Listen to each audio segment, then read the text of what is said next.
Halo, apa kabar kalian semua? Di video kali ini kita membuat video komparasi antara Tecno Pova 6 reguler dan juga Tecno 6 Pova Pro 5G. Seperti apa buat perbedaan antara keduanya? Yuk langsung aja kita masuk ke video pembahasannya. Yang pertama kita mulai dari harganya. Buat Tecno Pova 6 reguler ini pertama kali launching ada di harga 2,8 juta rupiah. Dan waktu video ini kita buat harga normalnya udah ada di 2,4 nyampe 2,5 jutaan rupiah. Sedangkan buat varian Tecno Pova 6 Pro 5G ini buat varian RAM tertinggi atau 12/256 GB itu ada di harga 2,9 juta rupiah waktu pertama kali launching. Dan waktu video ini kita buat harganya udah naik di 3,1 juta rupiah. Kalau dilihat dari segi desain, kedua ponsel ini sih sebenarnya sama aja ya, nggak terlalu kelihatan signifikan buat perbedaan antara desain ataupun aksen gaming dari keduanya.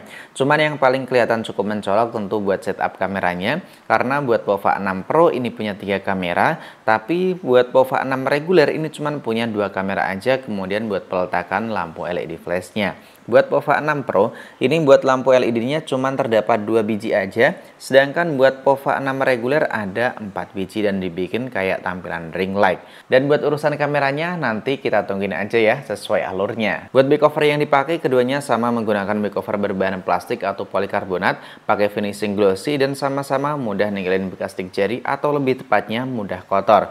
Lalu buat port dan juga tombol di berbagai sisi keduanya sama persis, gak ada perbedaan sama sekali. Dan masih menyediakan buat lubang jack audio 3,5 mm baik di Pova 6 Pro ataupun Pova 6 reguler. Kemudian buat tampilan desain depannya, kedua ponsel ini juga sama-sama menggunakan bezel yang udah kelihatan tipis, dan spesifikasi dari layarnya bisa dibilang sama persis. Pakai panel AMOLED, refresh rate-nya sampai 120 Hz, kecerdasan maksimum hingga 1300 nits, ukurannya seluas 6,78 in, kemudian pakai resolusi Full HD+. Bahkan buat touch sampling rate yang dimiliki juga sama, nyampe 500 Hz. Dan waktu kita pakai buat nonton konten di YouTube, menurutku sih buat hasilnya sama-sama enak dan juga nyaman dilihat ya. Tapi buat kualitas warna yang dimiliki di Tecno Pova 6 reguler, menurutku warnanya lebih tinggi buat saturasi yang dimilikinya. Dan buat detailnya tentu gak terlalu jauh berbeda. Lalu buat pengoperasiannya, kedua ponsel ini sama-sama udah berjalan pakai Android versi 14 dan berjalan menggunakan iOS versi 14.0.0. Lalu perbedaan bakal kita temuin ketika lihat di bagian CPU-nya. Tecno Pova 6 Pro tentu lebih ngebut pakai Dimensity 6080 5G, sedangkan seri regulernya pakai Helio G99 Ultimate. Dan perbedaan selanjutnya tentu di bagian memori RAM yang dimilikinya. Buat unit yang saya miliki ini Pova 6 reguler, ini yang saya beli adalah buat varian terendah atau 8 plus 8 GB buat virtual RAM-nya. Sedangkan buat Pova 6 Pro ini kayaknya sih cuma ada satu varian memori ya, yaitu 12, dan juga buat virtual RAM-nya nyampe 12 GB. Buat internalnya sama di 256 GB, dan keduanya bisa kita pakein slot kartu memori eksternal tanpa menggunakan sistem hybrid. Jadi keduanya ini bisa kita tambahin dengan 3 kartu sekaligus. Ini pakai Pova 6 reguler buat main game atau lebih tepatnya buat kebut-kebutan ya. Dari tadi sih aman, mulus, gak ada lag sama sekali. Suhu juga tergolong cuman sedikit hangat aja, selebihnya ini mulus dan juga enak banget sih buat dipakai main game. Oke, buat matchnya udah selesai dan langsung aja kita tes suhu di Pova 6 Pro terlebih dahulu. Suhunya nyampe 39 mendekati 40, nyampe 40 ternyata. Suhu layarnya ini nyampe 41,6. Ini Pova 6 reguler suhu layar di 39,5. Suhu backdoor ini tergolong lebih adem di 37 tadi ya. Ya 37 doang. Jadi buat main game Mobile Legends dengan settingan sama rata kanan tanpa pakai mode performa, sama-sama pakai konektivitas Wi-Fi aja, dan ini mainnya udah selama 21 menitan lah. Suhunya masih adem di Pova 6 reguler. Sekarang kita lihat sama-sama buat baterai yang masih tersisa dari keduanya. Nah, ini baterainya ada di 99% buat Pova 6 Pro, tapi buat versi regulernya udah turun di 2%, ada di 98%. Tapi dengan catatan ini aplikasi bawaan atau aplikasi terinstall di Pova 6 reguler tergolong lebih banyak dibanding Pova 6 Pro. Dan buat FPS yang didapetin ternyata rata-rata masih stabilan di Pova 6 reguler. Ini buat Pova 6 reguler rata-ratanya dapat di 34, ya beda tipis banget sih. Sedangkan di Pova 6 Pro dapat di 83, dan kalau kita lihat rata-ratanya kayak gini, ini sama-sama ada beberapa kali frame drop. Tapi menurutku sih kalau dilihat ini ya, malah buat frame dropnya lebih minim di POVA 6 Pro. Sekarang kita masuk di game PUBG Mobile. Dan ini buat main game PUBG Mobile udah ke unlock nyampe smooth ekstrim ya. Cuman karena buat POVA 6 reguler ini cuma mentok di smooth ultra, jadi kita settingnya samain aja. Nanti kalau kalian pengen lihat buat settingan smooth ekstrimnya di POVA 6 Pro, kalian bisa tonton aja di video gaming test di video selanjutnya. Ini buat suhu layar cuman di 40 derajat, jadi cuman sedikit anget.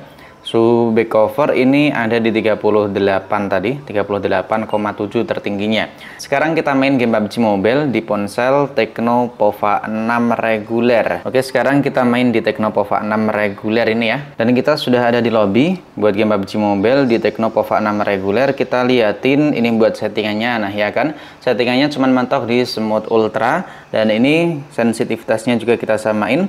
Giroskopnya kita bikin always on juga. Langsung aja kita mulai. Dan ini buat giroskopnya menurutku sih agak sedikit berat dikit ya di POVA 6 reguler dibanding POVA 6 Pro.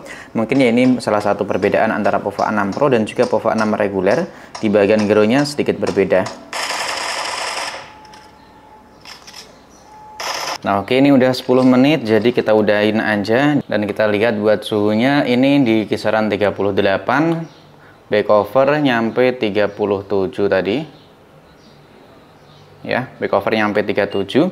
Dan sisa baterainya sekarang masih ada di 94. Coba kita cek secara real time-nya baterai dari keduanya. Nah ya, selisihnya ada di 2%. Ini masih di 96 buat POVA 6 Pro. Sedangkan POVA 6 reguler ada di 94, tapi dengan catatan buat aplikasi yang terinstall lebih banyak dibanding POVA 6 Pro. Dan mainnya sama-sama ada di kisaran 15 menit. Ini bisa kalian perhatiin buat tampilan grafis atau FPS yang dimiliki keduanya sama-sama mulus dan juga stabil banget. Jadi buat urusan performa buat main game, menurutku sih di POVA 6 reguler ini lebih adem ya. Mungkin ya karena buat performanya ya nggak sengebut di POVA 6 Pro. Tapi buat rata-rata FPS yang dimiliki dan juga settingan grafis buat Mobile Legends sih sama 90 FPS. PUBG Mobile ini bisa nyampe 60 FPS. Cuman belum kita tes ya, tapi kalau settingan yang sama di 40 FPS keduanya sama-sama stabil dan juga sama-sama bagus. Buat suhu juga nggak terlalu beda signifikan. Dan yang bikin saya agak heran antara POVA 6 Pro dan juga POVA 6 reguler ini, kenapa buat baterai dan juga fitur pengisian cepatnya itu sama persis. Sama-sama punya baterai gede di 6000 mAh, pengisiannya juga sama-sama ngebut di 70 watt. Dan ini kan tentunya bikin kita yang beli POVA 6 Pro agak iri dengan seri regulernya. Kenapa nggak dibedain buat adapter chargernya? Entah nyampe 80 watt atau gimana gitu, paling nggak ada perbedaannya sedikit ya. Dan meskipun buat pengisian cepatnya nggak ada perbedaan, tapi buat fitur gaming di Tecno POVA 6 Pro ini agak mendingan. Karena buat sekarang ini Tecno POVA 6 Pro punya sistem bypass charger, sedangkan POVA 6 reguler gak ada buat fitur bypass charger tersebut. Bahkan gak cuma di bagian baterai dan juga pengisiannya yang sama loh, buat fitur-fitur lainnya juga sama. Keduanya punya AR blaster, kemudian punya dual speaker stereo dan udah support dengan hi-res audio. Bahkan punya lubang jack audio 3,5 mm di bagian bodi bagian bawahnya. Nah, sekarang ini mari kita lihat sama-sama perbedaan yang bisa dibilang cukup signifikan antara kedua ponsel ini, yaitu di bagian sektor fotografinya. Karena buat Tecno POVA 6 Pro ini kan punya 3 kamera dan juga POVA 6 reguler cuman punya 2 kamera aja dan berbeda buat lampu LED flashnya. Dan ini yang bikin saya cukup heran lagi, kamera belakang sama di 108 megapiksel, kamera selfie juga sama di 32 megapiksel. Tapi buat hasilnya ternyata cukup berbeda loh antara Tecno POVA 6 Pro dan juga Tecno POVA 6 reguler. Buat hasil fotonya menurutku sih lebih konsisten di Tecno POVA 6 Pro ya. Begitu juga waktu kita gunakan pada kondisi low light.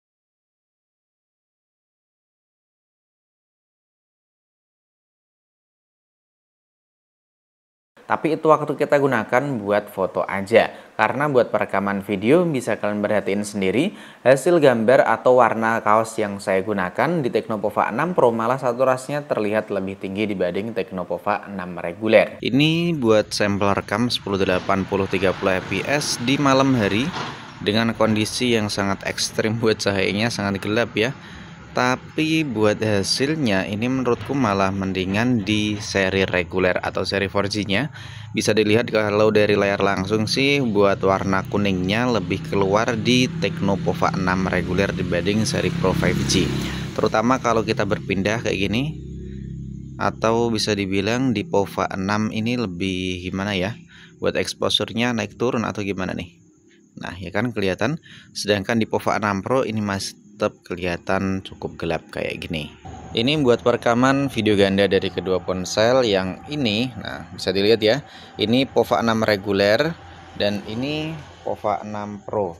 Ini kalau dilihat buat kamera belakang waktu kita gunakan buat dual video, di POVA 6 Pro hasilnya kayak ada garis-garisnya kayak TV rusak gitu. Dan ini kelihatan cukup samar sih kalau dilihat dari viewfinder atau lebih tepatnya dari layar secara langsung kayak gini. Mungkin ya karena terlalu minim cahaya, tapi kalau kita bandingkan dengan seri regulernya ini malah lebih aman loh. Lebih jernih buat hasilnya, nggak ada buat garis-garisnya kayak di hasil perekaman video Tecno POVA 6 Pro. Sampel perekaman di resolusi 1080 30 fps dan stabilisasinya ini aktif. Kalau dilihat dari layar langsung, ini buat saturasi warna di POVA 6 reguler lebih tinggi ya, hijaunya lebih terang. Kalau di POVA 6 Pro ini menurutku mendekati cukup natural. Seperti ini kalau kita pakai buat jalan, dan seperti apa kalau kita pakai buat lari. Kita coba tes lari ya. Nah, hasilnya kurang lebih seperti itu. Sekarang kita coba kalau di zoom 3 kali seperti apa hasilnya. Nah, hasilnya kayak gini. Keduanya cukup sama-sama bagus lah.